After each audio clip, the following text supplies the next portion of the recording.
15 de setembro de 1812. Moscou arde em chamas. Um dia antes, Napoleão Bonaparte e seu Grande Armée encontravam uma cidade completamente abandonada pelo exército russo. Agora, do palácio de Petrovskoe, o imperador dos franceses assistia à completa destruição daquela que antes fora, por séculos, a capital da Rússia. Para a esquerda, para a direita, tudo estava ardendo. Prédios públicos, templos, propriedades privadas, todos em chamas. A conflagração era geral. Nada ia escapar. O vento soprava com violência. O fogo avançava rapidamente. À meia-noite, as chamas eram tão terríveis que meus ajudantes me acordaram e me levantaram. Pela janela, eu vislumbrei o espetáculo, que era tão aterrorizante. Fogo vinha em nossa direção. Às 4, me informaram que deveríamos sair dos alojamentos. Eu saí. Momentos após, a casa estava reduzida a cinzas. Eu pedi para que me levassem ao Kremlin. Tudo estava em confusão. A cidade inteira estava em chamas. Grandes feixes de fogo de várias cores levantavam-se de todas as direções para os céus, borrando o horizonte, jogando para todo lado uma luz cegante e um calor ardente.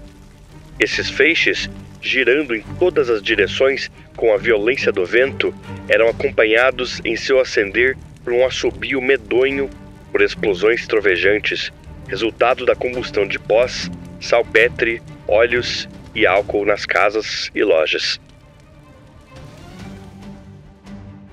O fogo não se iniciou por acaso.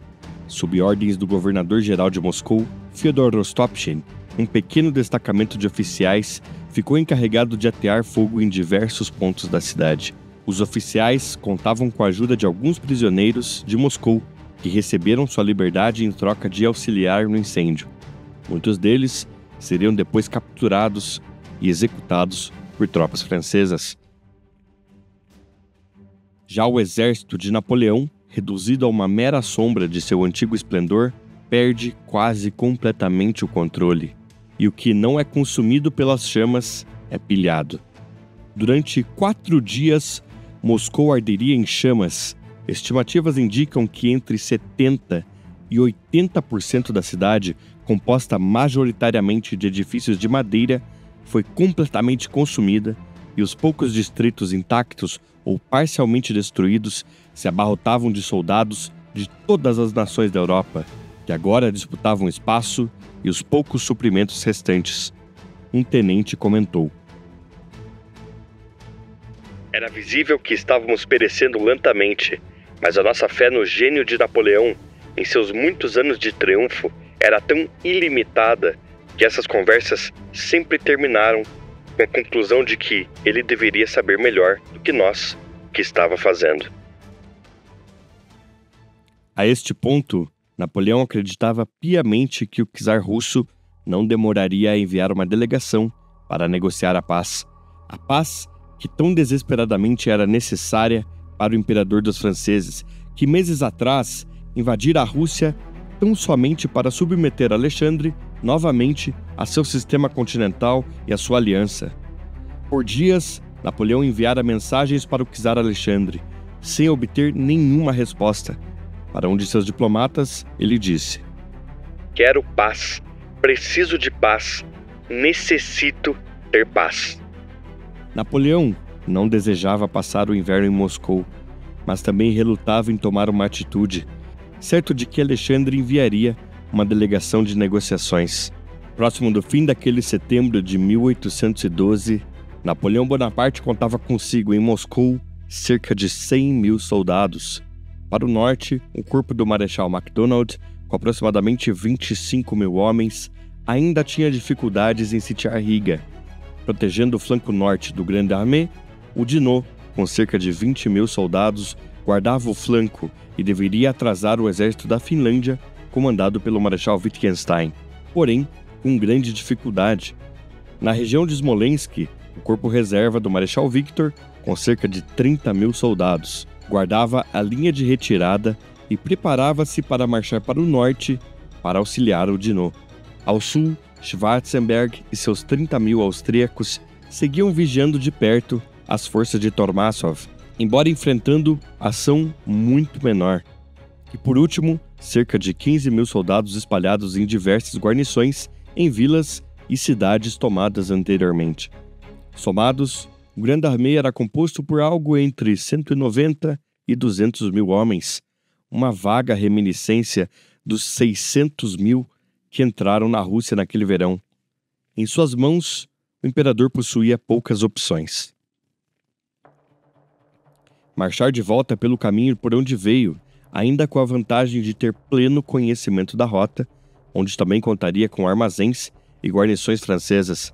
Isso, entretanto, sugeriria uma retirada e poderia encorajar ainda mais o inimigo. A segunda opção era ir em direção ao noroeste, em direção a Vilna, atacar as forças do exército da Finlândia e ameaçar São Petersburgo, o que poderia levar Alexandre a perder a cabeça e negociar a paz.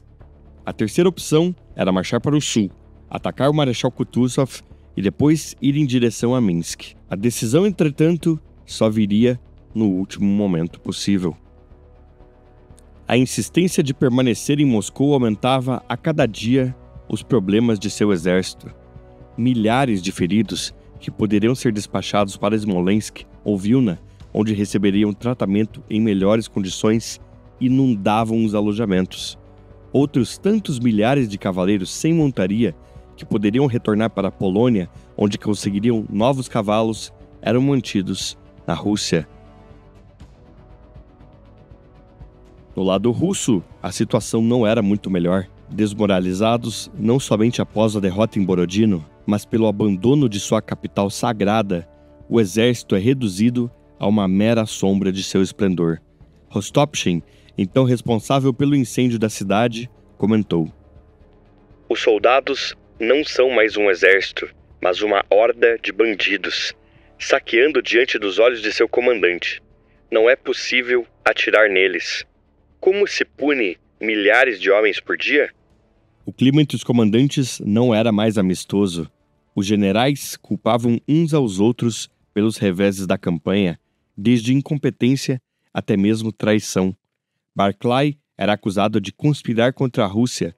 Kutuzov não estava em posição melhor, de acordo com o general Benningsen. Qualquer homem que ouvisse Kutuzov era um imbecil e um covarde que perdeu o respeito pelo exército. Os soldados o odeiam e o desprezam. Entre a alta nobreza, a situação era de completo desespero.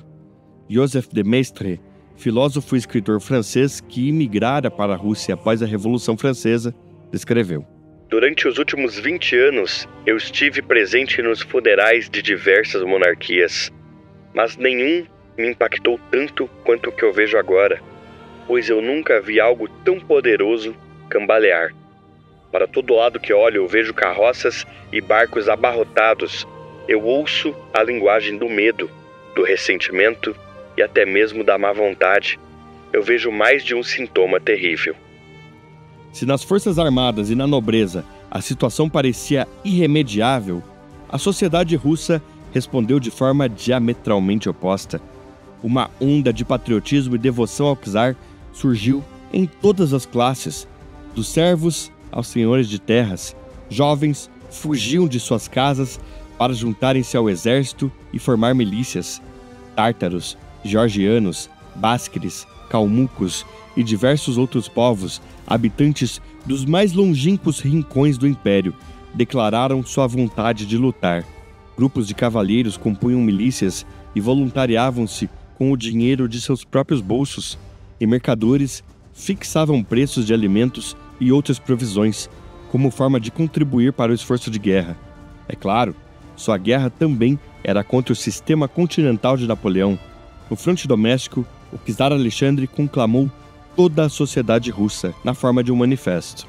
O inimigo cruzou nossas fronteiras e continua a carregar suas armas para dentro da Rússia, buscando chacoalhar as fundações desta grande potência através da força e de seduções.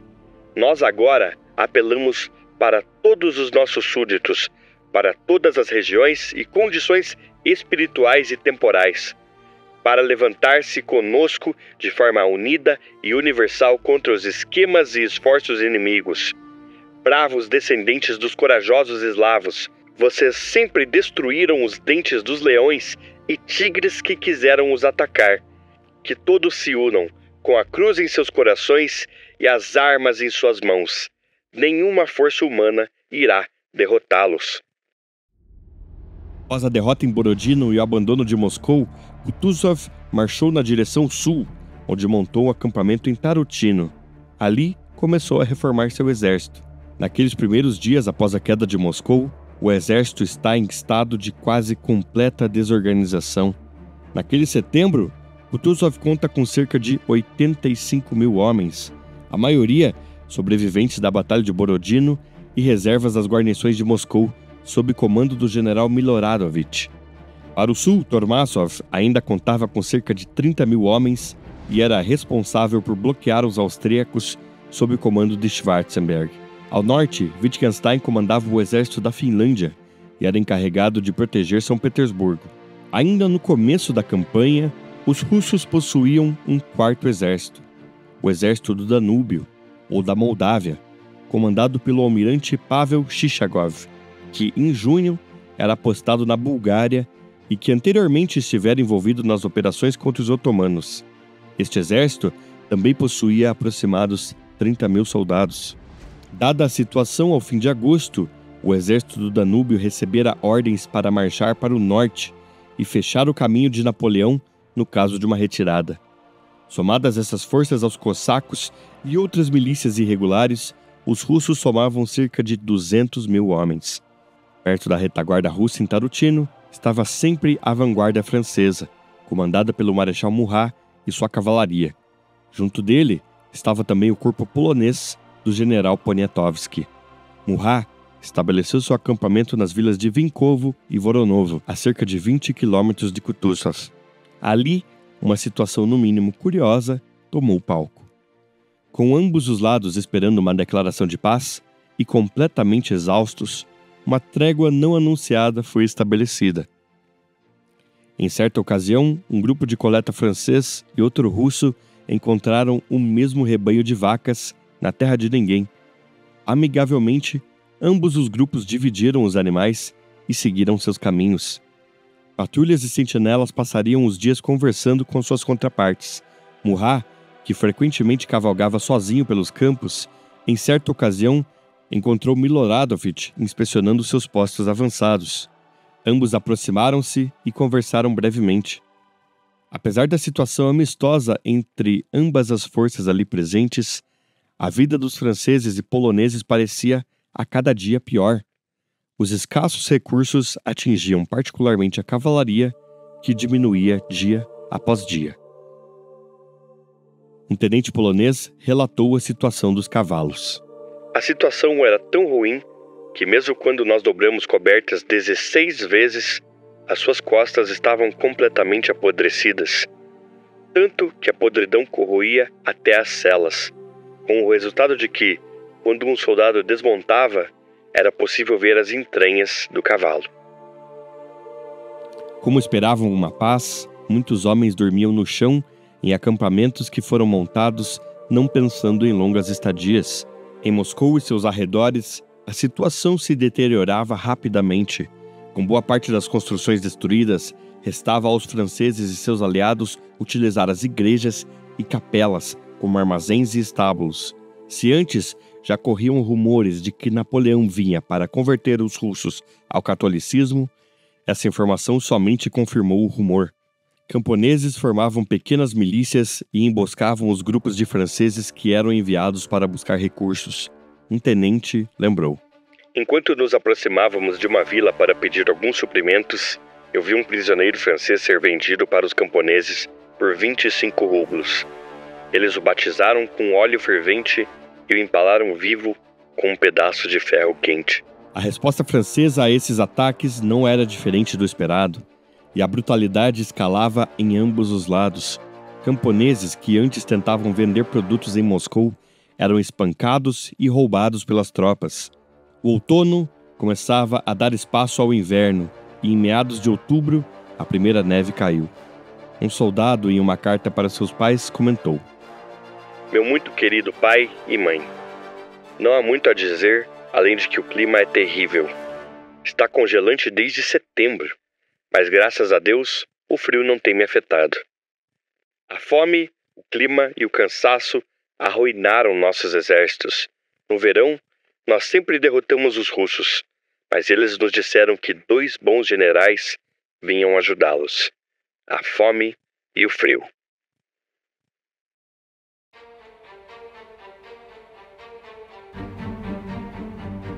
O alto comando francês era praguejado por indecisão. O general Jean Rapp, assistente de Napoleão, lembrou: Todos eram da opinião que não poderíamos ficar ali em Moscou. O rei de Nápoles propôs que marchássemos na direção de Kaluga e destruir ali o que os russos possuíssem. O vice-rei pensava o contrário, que deveríamos marchar direto contra os russos, dar batalha, empurrá-los para Petersburgo e depois marchar para Riga. Outros também apresentaram planos. Todos eram bons, todos praticáveis, mas o imperador tinha alguma informação particular, e ele teria julgado corretamente se os russos não estivessem recebendo inspiração dos ingleses. A informação a qual o general Rapp se refere em suas memórias são negociações encarregadas por Jacques Lauriston e Caulaincourt, que, em certo ponto, davam indícios de uma inclinação russa para uma negociação e que, de fato, eram particulares a Napoleão e seus diplomatas. A inspiração inglesa que motivou os russos, entretanto, era pública.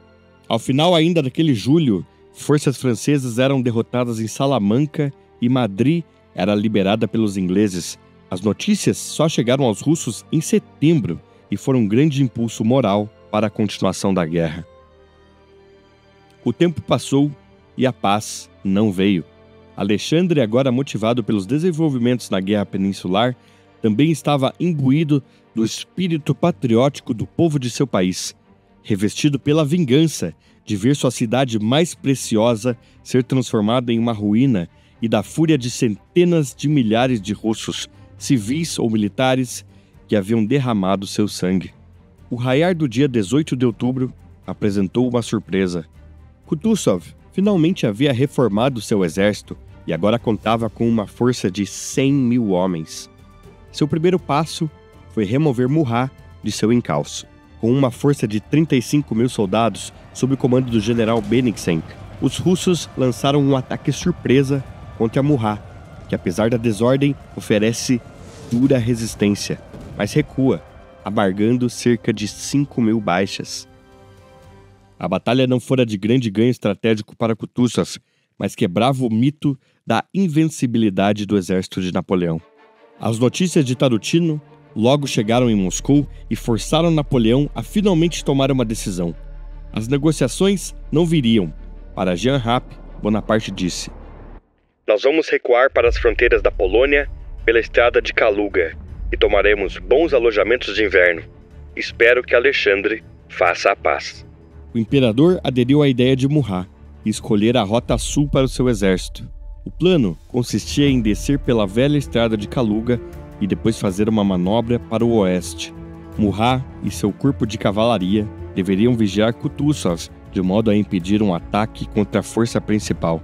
Aqui, pela primeira vez, as temperaturas caem abaixo de zero, chegando a menos 4 graus na noite daquele dia 18 para 19 de outubro. Antecipando o movimento e visando proteger Kaluga, Kutuzov ordena o envio de seu 6º corpo, sob o comando do general Dmitry Duktorov, para a pequena vila de Maloyaroslavets, bloqueando a estrada de Kaluga.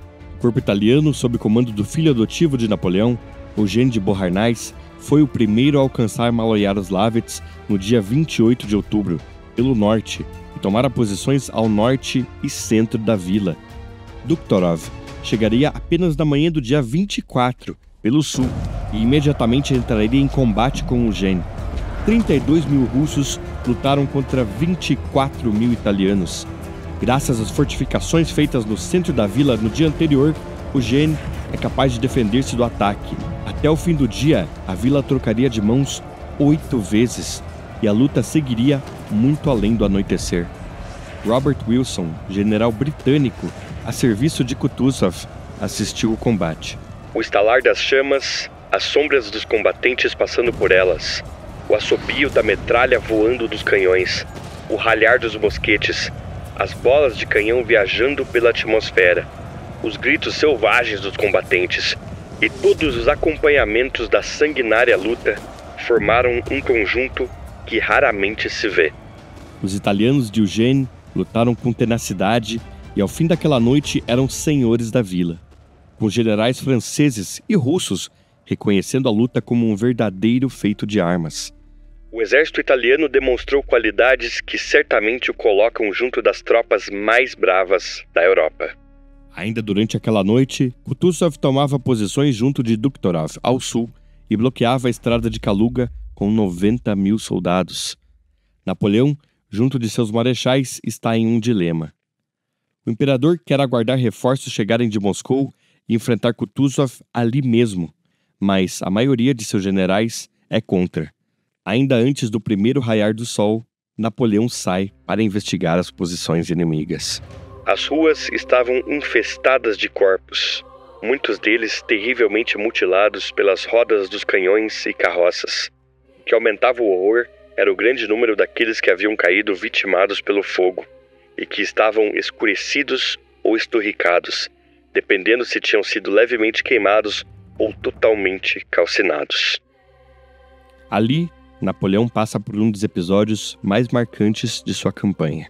Nós mal tínhamos saído das cabanas nas quais passamos a noite quando vimos um grupo de cossacos. Eles cavalgavam de um bosque e vinham pela nossa direita. Eles estavam organizados em fileiras e, por isso, achamos que eram cavalaria francesa. O duque de Vicenza foi o primeiro que os reconheceu. Senhor, são cossacos. Impossível, respondeu Napoleão. Eles galoparam em nossa direção, gritando com toda a força. Eu tomei os arreios do cavalo do imperador e o virei. Napoleão deu algumas ordens e se retirou. Eu avancei, liderando o esquadrão de escolta. Nós fomos derrubados. Meu cavalo recebeu um ferimento de 15 centímetros de profundidade, de uma lança, e caiu comigo embaixo. Nós fomos pisoteados por aqueles bárbaros. Felizmente, eles viram uma tropa de artilharia à distância e correram para atacá-la. O encontro inusitado acendeu um alerta em Napoleão, e desde então o imperador teria sempre uma ampola de veneno ao seu dispor, que tomaria caso fosse capturado. Curiosamente, ao raiar da primeira luz, Kutuzov ordena um recuo de alguns quilômetros para melhores posições defensivas. Se antes Napoleão estava indeciso sobre uma batalha campal ou não, agora sua mente estava feita. O marechal russo abriu o caminho para as estradas em direção ao oeste, e naquele mesmo amanhecer, Bonaparte tomaria a decisão de uma retirada em direção de Smolensk. Kutuzov, que antes era a presa, agora tornava-se o caçador. E se antes seu grande inimigo era Murat e sua vanguarda, seu novo adversário se tornaria o Marechal Ney e a retaguarda francesa. O marechal russo estava em uma posição confortável e assistiria os cossacos mostrarem seu pior para o inimigo. Naquele inverno, todo o espaço neutro entre o exército de Napoleão e os russos era completamente dominado pelos cossacos. No alto comando russo, Robert Wilson e outros generais sentiam-se contrariados e questionavam Kutuzov do porquê permitiram que Napoleão fizesse sua guinada para o oeste. O marechal respondeu: Eu não me importo com as suas objeções. Eu prefiro dar ao meu inimigo uma ponte dourada, como você diz, do que receber um golpe de desespero. Aliás, direi novamente, eu não sei se a total destruição do imperador Napoleão e seu exército seriam de grande benefício para o mundo. A sua sucessão não viria para a Rússia ou outros poderes continentais, mas para aquele que comanda os mares e cuja dominância seria intolerável. Napoleão retornaria pelo mesmo caminho que o levara para Moscou, pegando a nova estrada de Moscou para Smolensk. Ao final daquele outubro, o exército veria-se em uma paisagem familiar, o campo de Borodino. A visão é aterrorizante. Por mais de 50 dias, milhares de corpos permaneceram naquele campo, vítimas dos elementos. Antes mesmo dos vermes surgirem, lobos, corvos e outras aves de rapina vieram de todas as regiões desde Smolensk para se deleitar. Depois as larvas e a putrefação deixaram sua marca, e por fim, o gelo. Conforme a temperatura caía, mais e mais cavalos morriam, e a artilharia tomava os animais que carregavam as carroças de feridos. Não somente isso, mas como o exército marchava em uma sequência, apenas a vanguarda pegava a estrada limpa. O caminho estava sovado por milhares de pés, rodas e patas, que viravam um verdadeiro mar de barro quando molhado, ou uma lâmina de gelo quando tudo congelava. E a cada noite a temperatura caía mais. Em uma queda drástica em uma madrugada no início de novembro, centenas de homens e animais morreriam de hipotermia. Era apenas o começo. O general Armand de Caulaincourt, que compunha o Estado-Maior de Napoleão e fora diplomata adido ao Império Russo, lembrou em suas memórias não apenas da queda da temperatura naquele 4 e 5 de novembro, mas da ansiedade causada pela ausência de informações do inimigo. No dia 5, nós passamos a noite em Dorogobui. O clima, que esteve ameno pelas últimas 36 horas, tornou-se subitamente mais frio. Não havia notícias do inimigo. Kutuzov estava nos seguindo? Ou estava à nossa frente? Essa incerteza só aumentava as dificuldades e ansiedades do imperador. Embora o soldado médio russo fosse melhor habituado ao clima, a marcha não deixou de cobrar seu preço das tropas russas. Agora afastado de suas fontes de suprimento e sem saber exatamente qual a rota que Napoleão pegaria, as linhas de suprimento russas deveriam aguardar antes de ir atrás das suas tropas. A fome, agora, era presente em ambos os lados. Kutuzov reconheceu. A movimentação rápida do exército em perseguição ao inimigo significa que o transporte com comida para os homens está ficando para trás. E, sendo assim, o exército está começando a ter problemas de suprimentos. Nada menos que 380 quilômetros separam Moscou de Smolensk. A marcha é lenta, penosa, e a cada dia a temperatura caía mais. A falta de cavalos impedia o trabalho apropriado de reconhecimento. Reconhecimento que, quando acontecia, quase sempre era interceptado pelos cossacos, que agora cercavam as forças de Napoleão de todas as direções possíveis. Um oficial encarregado de carregar o estandarte de seu regimento lembrou. Eu marchava com uma escolta provida pelos poucos cuirassiers que ainda tinham cavalos. E a cada dia, a cada hora, o número diminuía. Logo veio a vez do meu próprio cavalo. Pobre animal que eu estava arrastando atrás de mim, após ter passado 2 noites sem nada para comer, além da casca das árvores nas quais ficou amarrado, caiu de exaustão e de fome. Eu abreviei o sofrimento do meu bom companheiro dando-lhe um tiro na cabeça. Joguei a minha couraça e meu sabre em um rio, para não deixá-las para o inimigo. Coloquei o estandarte e uma espingarda de cano duplo que comprei em Moscou no ombro e continuei a marchar a pé.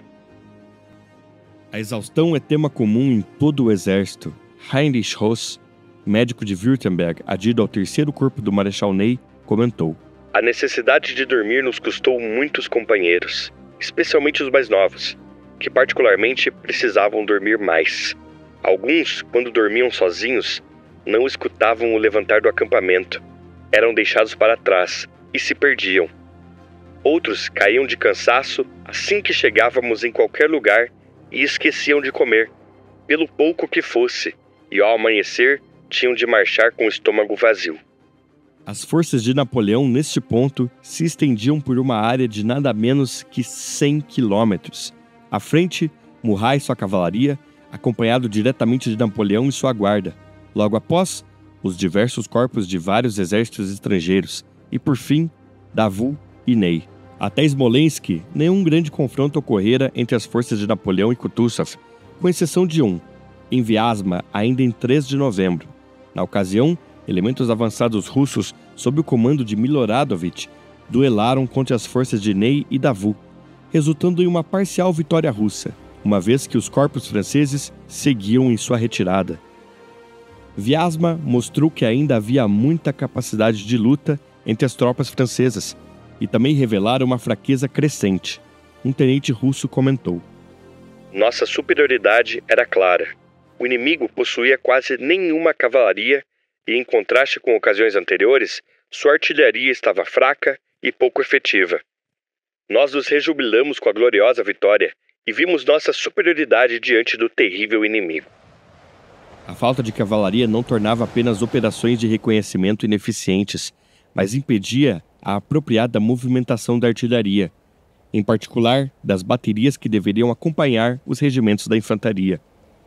Napoleão chegaria em Smolensk no dia 9 de novembro, onde ficaria por 3 dias, permitindo a chegada dos elementos retardatários de seu exército. Dias antes, a cidade era guardada pelo Marechal Victor e 30 mil homens, mas com a movimentação de Wittgenstein ao norte, Victor deixara a cidade apenas com uma pequena guarnição e seguiria em auxílio de Oudinot. A partida de Victor precipitara um quase levante em Smolensk. Camponeses, assaltantes e até mesmo membros da guarnição saquearam boa parte dos suprimentos. Com a chegada de Napoleão, não foi diferente. Recursos que deveriam durar semanas foram consumidos em 1 ou 2 dias.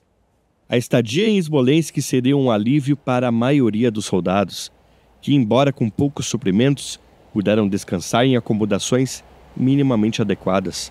Para muitos, Smolensk seria um último alento.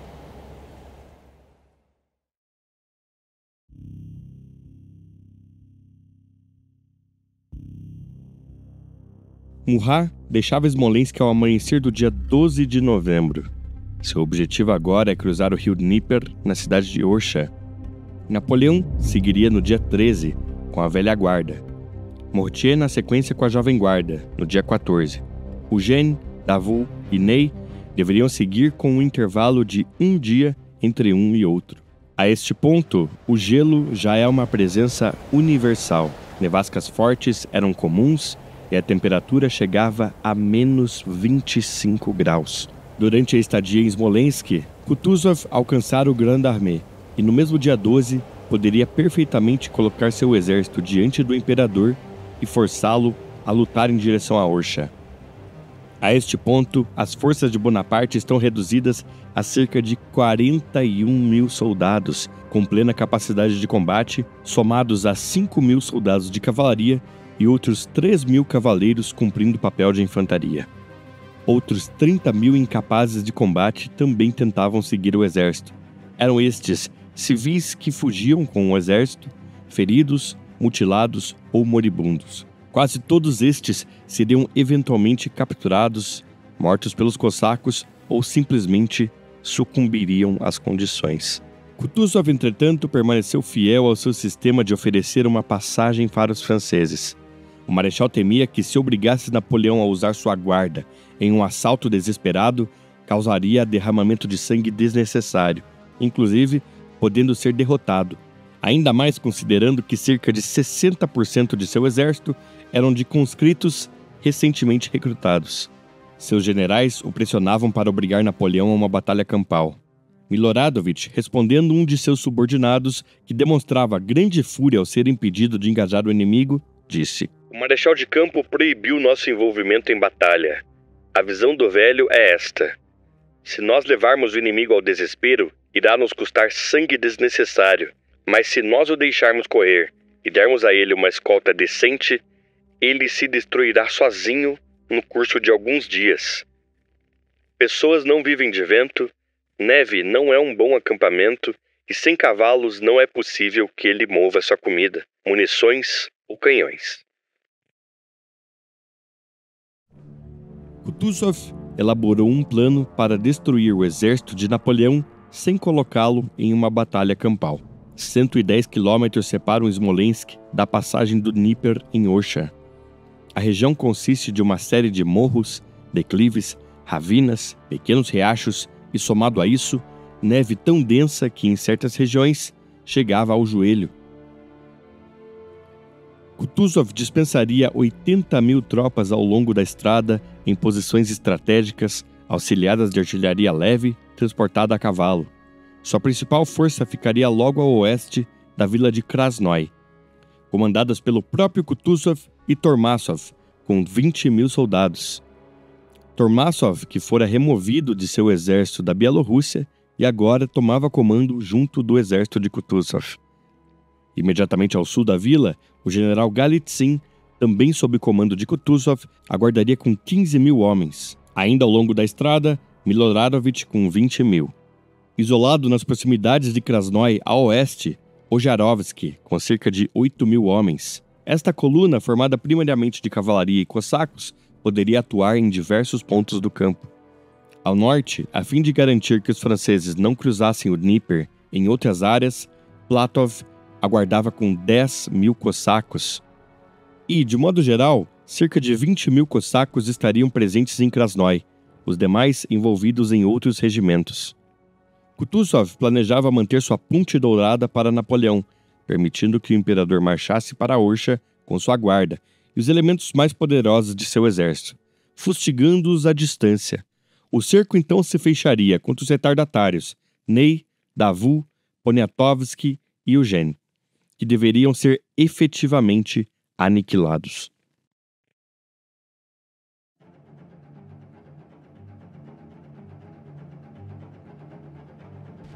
Os primeiros encontros entre as tropas de Kutuzov e Napoleão aconteceriam no dia 15 de novembro. Alguns cossacos atacariam a retaguarda dos regimentos de Napoleão, que teve poucas baixas. Liderando a coluna está a velha guarda, com o próprio Napoleão em seu meio. Denis Davidov, um oficial comandando um destacamento de cossacos sob o comando de Ojarovsky, lembrou: Depois do meio-dia, nós vimos a velha guarda, com Napoleão cavalgando entre eles. As tropas inimigas, vendo nossas forças, aprontaram seus mosquetes e, orgulhosamente, continuaram sua marcha sem acelerar seu passo. Como blocos de granito, eles permaneceram invulneráveis. Eu nunca vou esquecer daquele passo tranquilo e a impressionante presença daqueles soldados, cuja ameaça da morte era diária e familiar. Com seus chapéus de pele de urso, uniformes azuis, cintos brancos, plumas vermelhas e ombreiras, eles pareciam flores no campo de batalha coberto de neve. Coluna após coluna, nos dispersaram com fogo de mosquete. A guarda imperial com Napoleão atravessou por nossos cossacos como um navio de 100 canhões por canoas de pesca. Ao entardecer, Miloradovich, que tinha ordens para não dar combate à guarda, utilizou sua artilharia para tentar atingir os regimentos à distância. Protegidos pela densa neve e as elevações, Napoleão seguiu em direção a Krasnoy. Galitzin não movera suas unidades e igualmente permitiu que Napoleão tomasse a cidade. Observando que as forças de Ojarovsky estavam perigosamente isoladas, o imperador seleciona elementos de sua jovem guarda para removê-los. Para Rapp, Napoleão disse: Nós temos a infantaria russa muito perto. É a primeira vez que eles demonstraram tamanha ousadia. Eu comando que você os ataque com a baioneta à meia-noite, de surpresa, e os ensine a não ser tão petulantes de se chegarem tão perto do meu quartel-general. Eu coloco em sua disposição todos os regimentos restantes da Jovem Guarda. Davidov estava do outro lado. Só é possível imaginar o pânico e o caos que veio com este despertar inesperado. Todos os esforços de Ojarovsky e do coronel Vuitch para trazer alguma ordem na multidão foram inúteis. Felizmente, eles não tinham a cavalaria à disposição, o que permitiu Ojarovsky a recuar, juntando o que restara de seu destacamento e restaurando a disciplina ao custo de metade dos seus homens.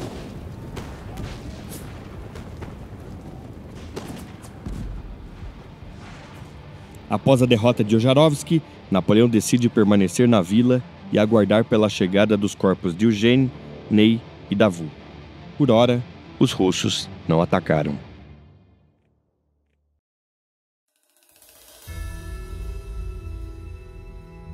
No amanhecer do dia 16, Miloradovich finalmente avança suas tropas com o objetivo de bloquear a passagem de Eugène, Davout e Ney. Napoleão, entrincheirado em Krasnoy, decidira por aguardar os corpos que ainda vinham de Smolensk antes de sair da cidade. Mais uma vez, nós encontramos os franceses, Dessa vez o corpo do vice-rei da Itália. Graças à desordem que eles enfrentavam entre Smolensk e Krasnoi, nós conseguimos capturar uma grande quantidade de carroças e 475 prisioneiros, incluindo vários oficiais.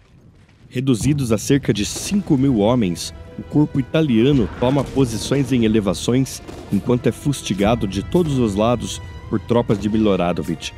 Os russos, entretanto, não movem reforços sob orientação de Kutuzov de não escalar para uma batalha maior.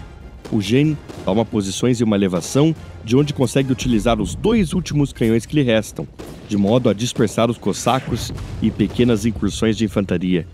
Wilson lembrou. O inimigo tinha apenas 2 canhões. Outros 2 já tinham sido perdidos e durante a marcha, 18 foram abandonados. O corpo fora reduzido para 5.000 combatentes. Ainda assim, o vice-rei conseguiu manter-se em um terreno avantajado até a noite. Então, saindo da elevação, eles forçaram o caminho através de Fomino, Tutinovo e Menokovo e chegaram a Krasnoi. Para tanto, todas as bagagens, carroças, canhões e boa parte dos feridos foi deixada para trás. De seus 5.000 italianos, apenas 3.500 chegariam a Krasnoi naquela madrugada, fustigados por cossacos e caçadores de Miloradovich. Ao chegar na vila, Eugênio exclamou: Eu perdi tudo, menos a nossa honra.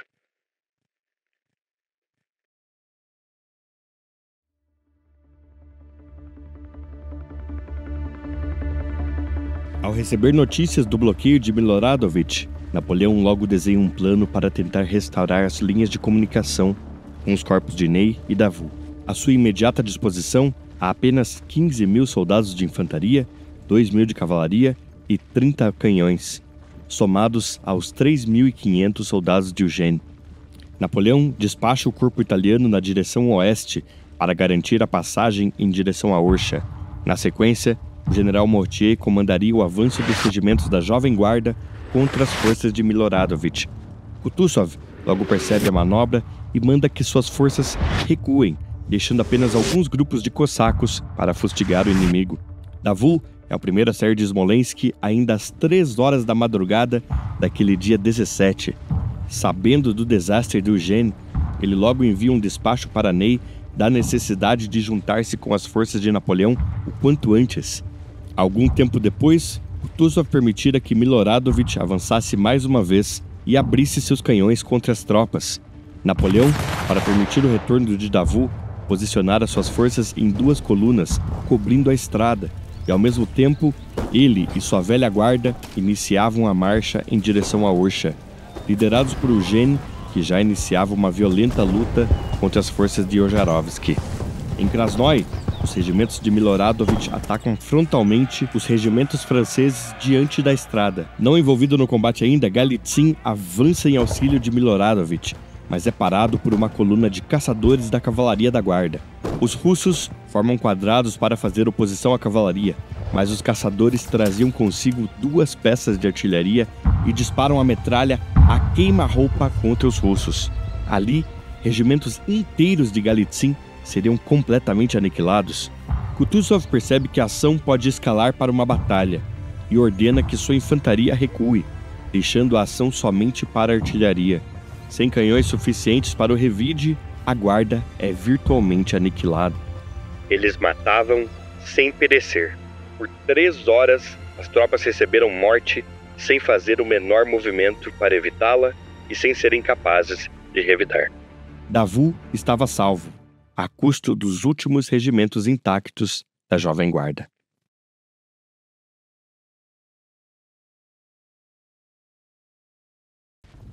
O último corpo de exército a sair de Smolensk foi o do Marechal Ney, nas primeiras horas do dia 18. Com ele, cerca de 6.000 soldados. Seu primeiro obstáculo seria Miloradovich, que falhou em capturar Eugênio e Davout, e agora estava determinado a destruir o último destacamento francês que deixava Smolensk. Um oficial foi enviado sugerindo uma rendição. Um marechal da França nunca se rende, foi a resposta recebida. Ney, determinado a alcançar o exército, organizou suas forças com seus últimos 6 canhões, e lança um ataque frontal nas posições russas. O ataque é furioso e por pouco quase quebra as unidades inimigas. As tropas recuam, reorganizam e mais uma vez atacam a ponta da baioneta, sob pleno fogo dos mosquetes e da metralha. Fileiras inteiras de homens caíam apenas para serem substituídas pelos próximos homens, que morrem nos mesmos lugares. Mais uma vez, o avanço é defendido. Alguns regimentos contam com poucas dezenas de homens. Para Kutuzov, oficiais dizem que Ney será seu prisioneiro ainda naquela noite. Os russos fustigam os franceses de longe, mas não avançam. Para Napoleão, a situação não é muito mais agradável. Observando a insustentabilidade de suas posições, ele é obrigado a retirar todas as suas forças de Krasnoi e rumar para a Orsha, antes que o cerco se feche completamente. Ney está à própria sorte. Um capitão lembrou: Ninguém sabia o que seria de nós, mas a presença do Marechal Ney era o suficiente para nos reconfortar. Não sabíamos o que ele pretendia fazer ou o que ele era capaz de fazer, mas sabíamos que ele faria alguma coisa. A sua autoconfiança era par a par com a sua coragem. Quanto maior o perigo, maior a sua determinação. E uma vez que ele tomava uma decisão, ele nunca duvidava do seu sucesso. E foi assim que, naquele momento, seu rosto não mostrou indecisão nem ansiedade. Todos os olhos estavam sobre ele e ninguém ousava questioná-lo. Fingindo montar acampamento, acendendo algumas fogueiras, Ney ordena sentinelas buscarem passagens pelo Dnieper. Eventualmente, os soldados encontram um trecho com uma camada de gelo grossa o suficiente para suportar alguns homens.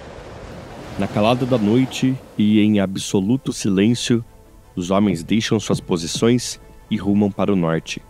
Canhões, carroças e feridos foram deixados para trás. Um a um, os homens fazem a passagem. Nós deslizamos cuidadosamente um atrás do outro, com medo de sermos engolidos pelo gelo que fazia barulhos de rachadura a cada passo que dávamos. Nós caminhávamos entre a vida e a morte.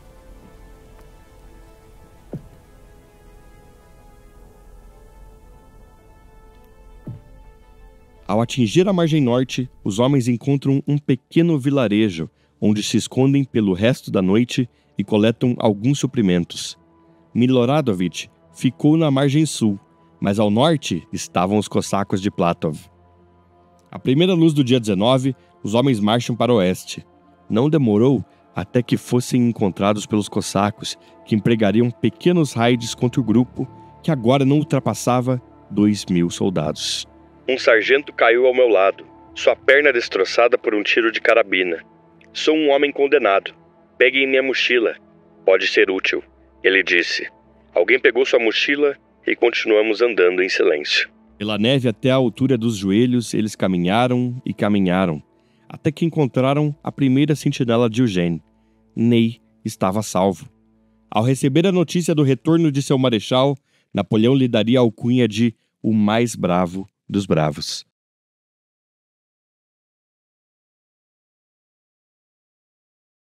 Krasnoi não foi uma grande batalha em si, mas uma grande sucessão de eventos.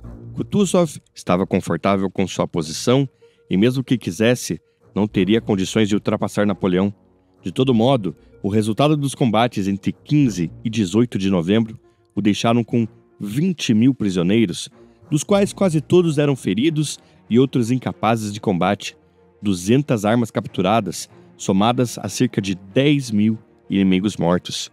Suas baixas montavam entre 2 a 5.000 mortos e feridos em batalha, mas diante das condições extremas, outros 25.000 também haviam perecido ou ficado inutilizados.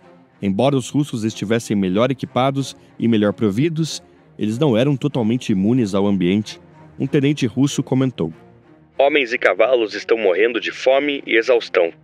Somente os cossacos, que estão sempre ativos e alegres, conseguem manter os espíritos.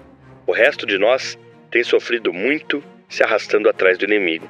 E nossos cavalos, que não têm ferraduras, escorregam no chão congelado, caem e nunca mais se levantam. Minhas roupas de baixo consistem de 3 camisas e alguns pares de meias longas. Tenho medo de trocá-las por conta do frio congelante. Estou sendo devorado por pulgas e preso em imundície, já que minha lã de ovelha nunca me deixa. Apesar da situação completamente lamentável, boa parte dos soldados franceses mantinham sua completa compostura. Wilson, ao questionar alguns prisioneiros franceses, notou: eles não podiam ser induzidos por nenhuma tentação, por nenhuma ameaça, por nenhuma privação a repreender seu imperador como sendo a causa de sua infelicidade e de seu sofrimento. Infelicidade e sofrimento que estavam prestes a aumentar mais ainda.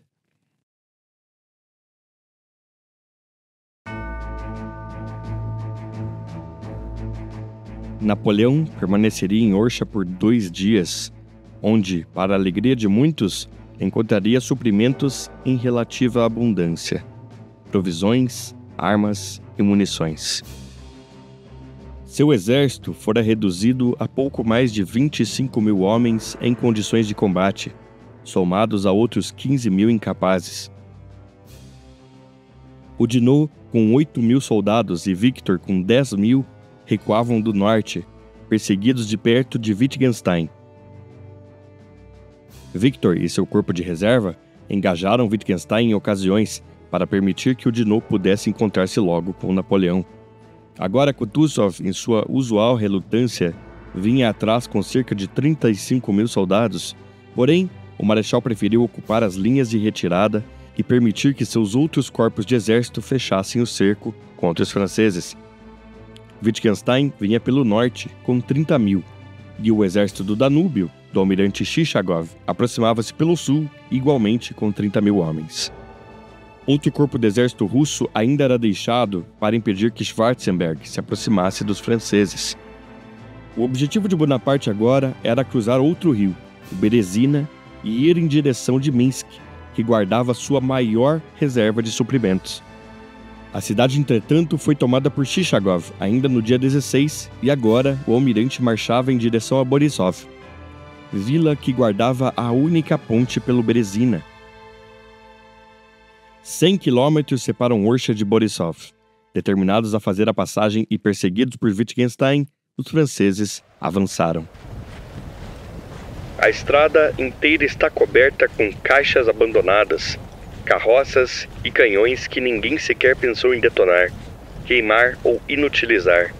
Aqui e ali, há cavalos morrendo, armas e coisas de todo tipo. Nós também vemos árvores que em seus pés pessoas tentaram fazer fogueiras, e ao redor dos troncos, que transformaram-se em monumentos funerários, os corpos daqueles que expiraram tentando se esquentar. A cada passo, há corpos. Os carroceiros usam eles para fechar buracos em sulcos das estradas. No começo, nós ficávamos aterrorizados com estas práticas, mas logo ficamos acostumados. O primeiro elemento francês a chegar em Borisov no dia 22 de novembro é um destacamento de cavalaria de Oudinot. Lá, eles encontraram homens de Chichagov, que ocupava a margem oeste do rio, bloqueando a passagem, e mantinha alguns homens na margem leste. De imediato, os cavaleiros caem sobre os homens na margem leste e logo os dispersam. Embora desesperados, os destacamentos ateiam fogo na ponte e fogem. Se Borisov era a única passagem pelo Berezina, essa passagem não existe mais. Napoleão considerou juntar todas as suas forças e nocautear Wittgenstein em uma batalha campal, mas foi informado que o terreno era impróprio para tais operações. Reparar a ponte em Borisov sob fogo inimigo poderia significar a destruição de seu exército, que seria esmagado entre Wittgenstein e o rio de gelo e os canhões de Chichagov. Não somente isso, mas Kutuzov também viria logo na sequência. A situação, de fato, parecia impossível. Mesmo aqui, a figura do imperador continuava a inspirar seus homens. Embora esse homem fosse visto, com razão, como o único autor de todas as nossas infelicidades e como a causa única de nosso desastre, a presença dele continuava despertando entusiasmo e não havia ninguém que, caso surgisse a necessidade, fosse se negar a cobrir o corpo dele com o seu próprio, e sacrificar a sua vida por ele. Bonaparte então surge com uma nova ideia. Alguns destacamentos deveriam cavalgar pela margem e dar a impressão de que os franceses fariam uma passagem ao sul, e receberam ordens de se aproximar das vilas e falar aos mercantes que fariam tal movimento, na esperança da informação ser repassada. E de fato, foi. A força principal seguiria para Borisov, e lá também daria a impressão de uma tentativa de reparar a ponte. Enquanto isso, Oudinot e sua cavalaria buscariam um lugar melhor para fazer a passagem para o norte. Passagem esta que logo foi encontrada no dia 24, na vila de Studianka, cerca de 15 quilômetros para o norte, onde o Berezina se reduzia a cerca de 30 metros de largura. O almirante, entretanto, permaneceria em seu posto, com sentinelas que, inclusive, observavam Studianka. As fogueiras dos cossacos criam pequenos pontos que iluminam a outra margem do rio. Mais e mais tropas aproximam-se de Borisov, onde a situação é verdadeiramente caótica. Questionado sobre o que fazer caso o plano não dê certo, Napoleão dispara. Então vamos todos morrer. Render-se não é uma questão. Ney responde para Rapp. Nossa situação é impossível. Caso Napoleão consiga sair disso hoje, ele é o próprio diabo. Ao raiar do dia 26, Chichagov levanta a maioria de suas tropas e avança em direção às posições francesas. Não as do norte, mas as do sul. A isca havia funcionado. De imediato, um batalhão de 400 engenheiros holandeses e outros 700 sapadores lideram a operação. Sem possuir pontões, os sapadores desmontam as casas de madeira e os transformam em tábuas. Os engenheiros que salvaram precioso carvão forjavam pregos com utensílios das mesmas casas. Diante do clima congelante, os holandeses tiram suas roupas e trabalham com a água até a altura do pescoço, enquanto desviam de enormes blocos de gelo carregados rio abaixo. Eles entravam na água até a altura de seus pescoços com a coragem da qual não se encontra em outro exemplo na história. Alguns caíam mortos e desapareciam com a correnteza. Mas a visão de um fim tão terrível não enfraquecia a energia de seus camaradas. O imperador assistiu àqueles heróis sem sair da margem do rio, onde ele ficou com o Marechal Oudinot, Príncipe Murat e outros generais. Apesar da água correr por cerca de 30 metros de largura, ambos os lados do rio são pantanosos e simplesmente mortíferos. Sendo assim, qualquer ponte precisaria de ao menos 20 metros a mais para cada margem. Ali, naquela margem do Berezina, o imperador protagoniza uma das cenas mais dramáticas de toda a campanha. Para evitar sua captura, Bonaparte ordena a queima das águias regimentais da Guarda Imperial e de seus estandartes. A visão é comovente. Em um dia, a primeira ponte ficou pronta, com cerca de 100 metros, e imediatamente os engenheiros começam a levantar a segunda. Oudinot foi o primeiro a cruzar o rio e a segurar a passagem. Na sequência, Murat, Napoleão e assim em diante. Victor é o último a chegar ainda no entardecer do dia 27, perseguido de perto por Wittgenstein, que toma elevações para o leste de Studianka e Borisov e logo envia seus cossacos para o raid. Chichagov, que a este ponto encontrava-se com forças a quase 50 quilômetros para o sul, corre em direção ao norte. Seus cossacos e forças próximas de Borisov engajam as forças de Ney, enquanto Victor tenta segurar a passagem para os retardatários e outras unidades ainda atrás. Mais e mais tropas do almirante chegam e, em certo ponto, 30 mil de seus homens enfrentam pouco mais de 10 mil sob o comando de Ney. A luta ali é feroz e dura o dia inteiro. Ao cair da noite e sob fogo da artilharia russa, Victor é o último a fazer a passagem. Atrás dele, ambas as pontes são detonadas, deixando milhares de retardatários que aguardavam para cruzar no dia seguinte para trás. O médico Heinrich Ross foi um deles. Subi em uma carroça e pude me dar conta do perigo da nossa situação. Havia em Studianka e ao redor da aldeia, reduzida a poucas casas, uma acumulação de milhares de carroças na maior desordem. e ao redor delas, milhares de homens se lançando em direção do rio. A margem esquerda do Berezina estava repleta de gente, e na outra margem estavam os cossacos.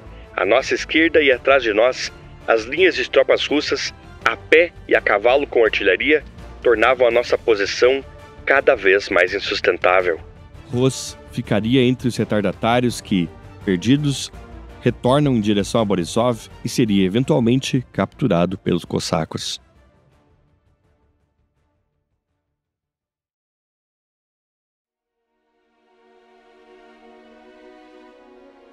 Qualquer outro homem teria desmoronado.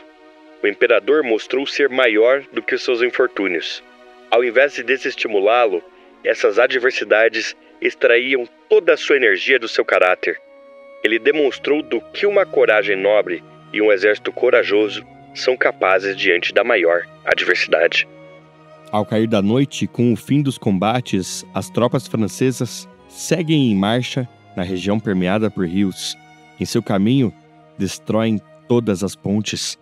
Chichagov acordaria no dia seguinte sem nenhum inimigo diante de si. Napoleão havia finalmente escapado.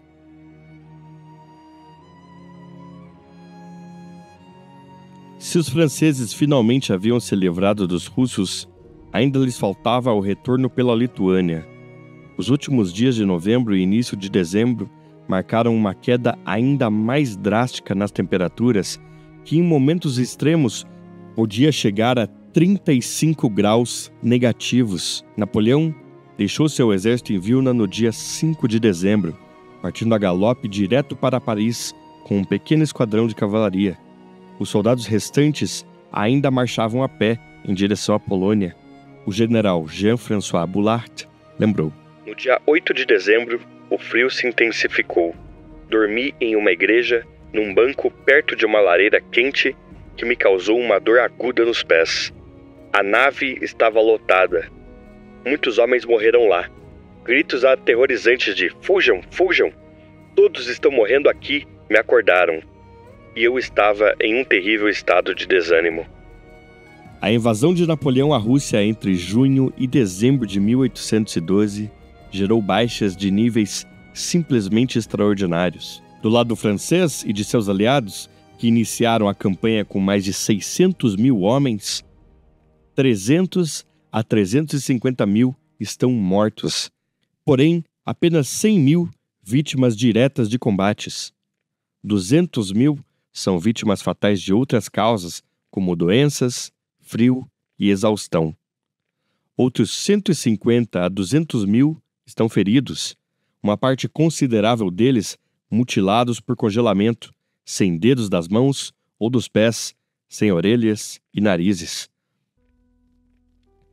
Estima-se que entre 50 e 80 mil tenham desertado, porém o número confunde-se com o de prisioneiros que morreram.